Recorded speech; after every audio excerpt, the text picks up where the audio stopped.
Good morning. I want to be a resource for you. I believe I was put on this earth to allow people to live out their full potential through their health and their wellness.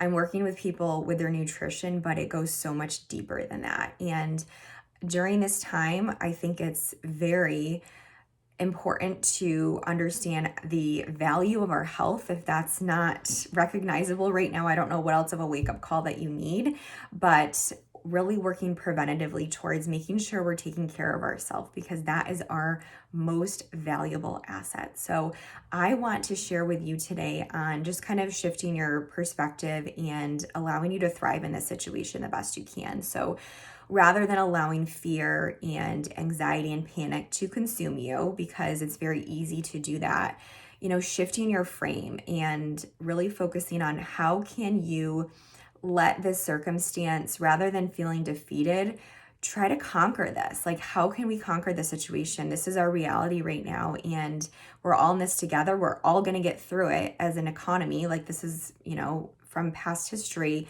what goes down always must come up. So we will get through this, but how can we thrive in our current reality?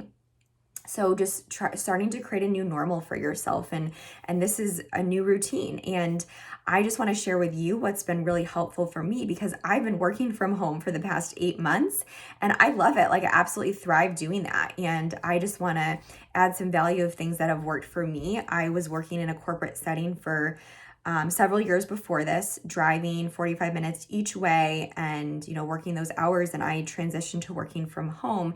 And what's really helpful for me is having a routine. Absolutely. As humans, we thrive off of that and just creating that structure. So I like to get up at similar times each morning, and I have that stillness and quiet before I start the rest of my day. It's very easy to turn over, check your email in bed, and just kind of allow that to dictate the rest of your day.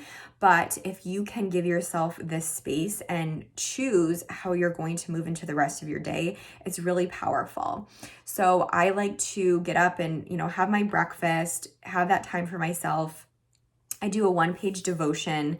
It doesn't matter what your religion is, but I do think believing in something bigger than yourself right now is so powerful, because we cannot take it all on. We have to see the bigger, there's something more powerful than us right now. So I do like a one-page devotion. This really relieves a lot of burden and anxiety on myself. It allows me to trust in that. So, and then I try to do like a journal. I'm not as consistent about this, but it is really helpful when I do this of writing and a journal. I try to do it a couple times a week, and I did it this morning, and it was really helpful, especially during what's going on right now.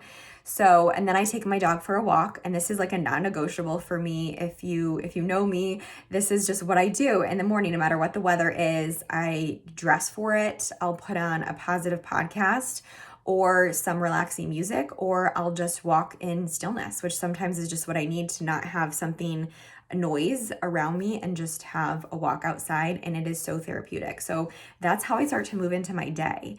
And then I encourage you to try to get dressed. So changing from, your pajamas into actual clothes. It does not have to be like hair and makeup fully done, but even just like changing into different workout clothes or something helps you to transition your mind into like, okay, this is my workspace. And then creating a really separate workspace that you are doing your work is really helpful. So you have to like allow your brain to have like boxes of like things that you're doing. So when you're working, you're in this like focus space. Time blocking is another word for that, but when you're doing that work, it's very focused, and it doesn't have to be like a very extended period of time, but when you are doing that, it's very focused work. So that really helps me to have an office space and then create an environment that I feel good in. I try to keep my workspace organized so it allows my brain not to feel cluttered, and I'll have like a diffuser or something else that's also relaxing to me, play relaxing music on Spotify or something focused. So like capitalize on what you can. I know when I was working in an office space, I couldn't have a diffuser because it bothered other people. I couldn't really listen to music from my computer because there was other people around. And like now, if you can just like close your door and have your own space, like look at what you can do. So I actually love that. And I can choose to like take walks during the day to separate all the sitting that I'm doing. So I try to do like 2 or 3 walks each day. to just get up from my desk and get out for a walk. Also having scheduled meals. So making sure like, okay, you're having your meals structured throughout the day is so much more helpful than just being like, oh, I can be flexible and, grab a snack here, grab a snack here. And we're not going to feel satisfied from that. So we're going to be just like grazing throughout the day. So pretend like you do have to go to work and you do have to have your meals planned and your food prepared. And that's what I do. So I have like things that are already pre-cooked, ready to go in the fridge. So I just put my meal together and that works really well. Absolutely, if you need to have a snack, for sure. But even when you are having a snack, keep focusing on the same principle with your meals, getting carbs, protein, fat, and portion out your snack. So put it in a bowl, plate it out, and then put the food away, sit and have your snack, and then move on to the next thing. So rather than like mindlessly eating while you're working or you're distracted doing 10 other things, like make sure when you're eating, like that's the occasion. And that's so helpful for feeling more satisfied, keeping your energy more stable during the day, and helping you meet your nutrition goals during this time. So same thing in your kitchen. Like if there's treats all over the counter, we're more likely to grab that. It's available, it's there. So allow healthy options to be on the counter. So have a fruit bowl or have some things pre-cut and ready to go. Have them in the front of your refrigerator. So when you open the fridge, the first thing you look at are healthy options and you're more likely to grab those things. So those are just like a few tips of things that work super well for me.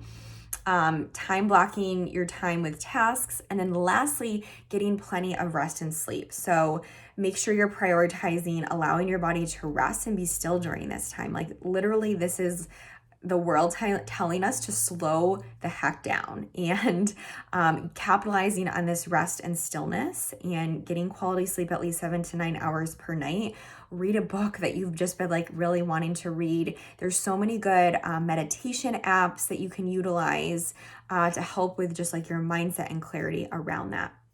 So I hope that was helpful for you guys. I will be doing a lot of content and putting things to add support and value. I'm so grateful I've created my business already online that I can help and serve people during these difficult times, prioritizing their health and having that sense of ease during this time. So I will see you guys soon. God bless and be well.